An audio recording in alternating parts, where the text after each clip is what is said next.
in this short, I just want to talk about why it's important to record the blockchain height as well as the seed phrase or secret key of your wallet.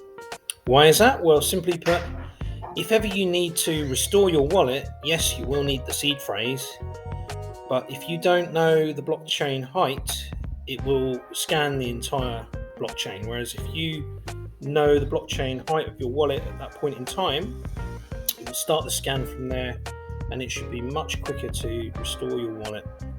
If you have forgotten the blockchain height, then often the restore feature will give you the option to actually enter an approximate date.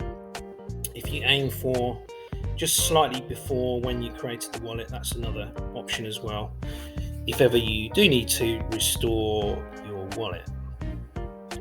That's CryptoSmith out. Cheers for listening. Ciao for now.